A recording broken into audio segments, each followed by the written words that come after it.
நண்பர்கள் அனைவருக்கும் என்னுடைய அன்பான வணக்கங்கள். ஜனவரி மாத ராசி பலன் 2025. ஜனவரி மாதம் புதிய மாதமாக மட்டும் இல்லாமல் புது வருடமாக இருப்பதால் அனைவரும் தங்கள் ராசிக்கு புதிய வருடத்தின் முதல் மாதத்தில் என்ன நடக்கப் போகிறது என்று தெரிந்து கொள்ள ஆர்வமாக இருக்கிறீர்கள். ஜனவரி 13ஆம் தேதி வரை சூரியன் தனுசு ராசியில் இருக்கிறார். ஜனவரி 14 அன்று சூரியன் மகர ராசிக்கு மாறுகிறார். இதேபோல் இந்த மாதத்தில் பல கிரக மாற்றங்கள் நிகழ போகின்றன. சுக்கிரன் கும்பராசியில் இருக்கிறார். மேலும் சுக்கிரன் ஜனவரி மாத இறுதியில் மீனராசிக்குள் நுழைகிறார். இது தவிர புதனும் ஜனவரி மாதத்தில் தனது ராசியை மாற்றுகிறார். இந்த பல்வேறு கிரக நிலையின் அடிப்படையில் 12 ராசிகளுக்கும் ஜனவரி மாதம் எப்படி இருக்கப் போகிறது என்று இந்த பதிவில் தெரிந்து கொள்வோம். வாருங்கள். மீனம் ராசி. மீனராசி அன்பர்கள் இந்த மாதம் தங்கள் விடாமுயற்சிக்குரிய அங்கீகாரத்தை பெற்று தொழில் முன்னேற்றத்தை காண்பார்கள். அவர்களின் பங்களிப்பு நிர்வாகத்தால் அங்கீகரிக்கப்படும். மேலும் அவர்களின் ஆக்கப்பூர்வமான யோசனைகள் நிர்வாகத்திற்குள் பாராட்டுகளை பெறும்.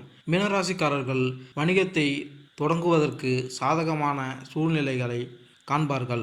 வெற்றிகரமான கூட்டாண்மைக்கான வாய்ப்புகள் கிடைக்கும். ஏற்கனவே வியாபாரத்தில் ஈடுபட்டுள்ள மீனராசிக்காரர்கள் கணிசமான லாபம் எதிர்பார்க்கப்படுகிறது. காதல் விஷயங்களில் இந்த மாதம் வெற்றியை தரும். குடும்ப உறுப்பினர்களால் உறவுகள் ஏற்றுக்கொள்ளப்படும். திருமணமான மீனராசிக்காரர்கள் பல்வேறு இடங்களுக்கு தங்கள் துணையுடன் சென்று மகிழ்ச்சியான அனுபவத்தை காண்பார்கள். இந்த மாதம் நீங்காத நினைவுகளாக இருக்கலாம். இந்த நேரத்தில் உடல் மற்றும் மன ஆரோக்கியம் வலுவாக இருக்கும். நிதி ரீதியாக மீனராசிக்காரர்கள் வளர்ச்சி காண்பார்கள். நம்பிக்கைக்குரிய முதலீட்டு வாய்ப்புகள் உருவாகும். குடும்ப உறவு. இந்த காலகட்டத்தில் குடும்ப ஒப்புதல் கிடைக்கும் என்பதால் காதல் உறவுகள் வளரும் என்று எதிர்பார்க்கப்படுகிறது. திருமணமானவர்கள் தங்கள் கூட்டாளர்களுடன் பல்வேறு இடங்களுக்கு சென்று மகிழ்ச்சியான அனுபவத்தை பெறலாம். பெற்றோர்களுடனான தொடர்பு நேர்மையானதாகவும் இனிமையானதாகவும் இருக்கும். பெற்றோர்களுடனான உறவு நல்லிணக்க உறவாக இருக்கும். அவர்கள் உங்களுக்கு ஆதரவாக செயல்படுவார்கள். இருப்பினும் குழந்தைகளுடனான தொடர்புகளில் சவால்கள் எழலாம். அவர்களின் தவறான நடத்தையை நிர்வகித்து நிவர்த்தி செய்வதில் பொறுமை தேவை. திருமண உறவில் நல்லிணக்கம் காண சந்திரன் பூஜை மேற்கொண்டால் நன்மை உண்டாகும். நிதிநிலை. உங்கள் நிதி நிலைமை ஒரு வலுவான மற்றும் சாதகமான இடத்தில் உள்ளது. மேலும் அது விரைவில் மேலும் மேம்படும். உங்கள் நிதி வளர்ச்சியை மேம்படுத்தக்கூடிய உங்கள் முதலீட்டு விருப்பங்கள் ஆராய இப்போது ஒரு சிறந்த வாய்ப்பு. உங்கள் நிதிநிலைக்கு கூடுதலாக உங்கள் குடும்பத்தின் நிதிநிலையும் திடமாகவும் நிலையானதாகவும் இருக்கும். உங்கள் நிதியை மேம்படுத்துவதற்கு வழிகளை தேடும்போது அவர்கள் உங்களுக்கு ஆதரவாக இருப்பார்கள். உங்கள் நிதி இலக்குகளுக்கு வலுவான அடித்தளத்தை உருவாக்குவார்கள். இந்த ஆதரவான சூழல் பங்கு சந்தையில் முதலீடுகளை பரிசீலிப்பதற்கும் தரவு வேலை வாய்ப்புகளை ஆராய்வதற்கும் சிறந்த நேரமாக அமைகிறது.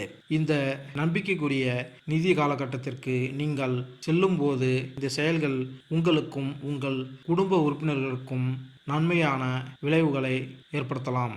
உங்கள் நிதிநிலை மேம்பட அங்காரகன் பூஜை மேற்கொண்டால் நன்மை உண்டாகும். உத்தியோகம். இந்த மாதம் உங்கள் உத்தியோகத்தில் நீங்கள் முன்னேற்றம் காணலாம். உங்கள் பங்களிப்பு மற்றும் புதுமையான கருத்துக்களை நிர்வாகம் மற்றும் மேலதிகாரிகளால் ஒப்புக்கொள்ளப்படும். தகவல் தொழில்நுட்பத் துறையில் பணிபுரியும் நபர்கள் இந்த மாதம் சிறப்பாக செயல்படுவார்கள்.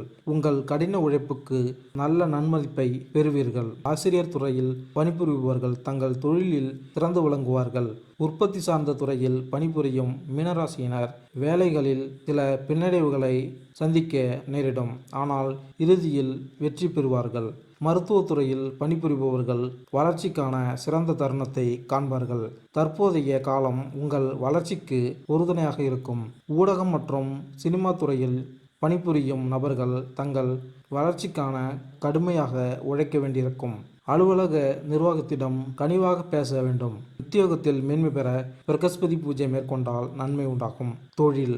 சொந்தமாக தொழில் தொடங்குவது பற்றி யோசிப்பவர்கள் மிகவும் நல்ல சூழ்நிலையில் இருப்பார்கள். இந்த நபர்கள் மற்றவர்களுடன் பணிபுரிய பல வாய்ப்புகள் இருப்பதை கண்டுபிடிக்கலாம். இது நேர்மறையான மற்றும் பலனளிக்கும் கூட்டாண்மைகளுக்கு வழிவகுக்கும். ஆக்கப்பூர்வமான யோசனைகள் செழிக்கக்கூடிய நேரம் இது.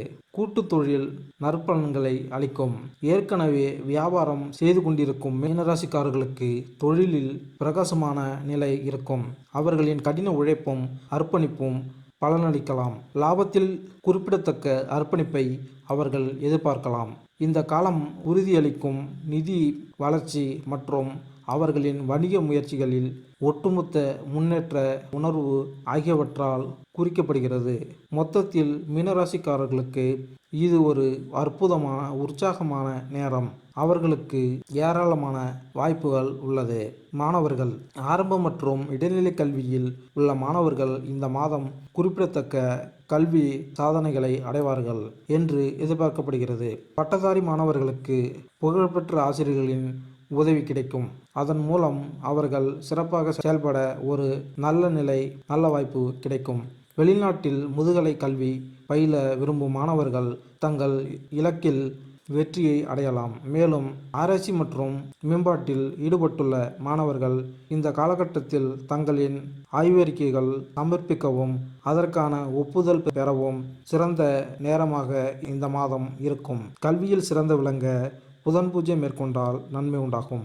ஆரோக்கியம் இந்த மாதம் உங்கள் உடல் மற்றும் மன ஆரோக்கியம் சிறப்பாக இருக்கும்.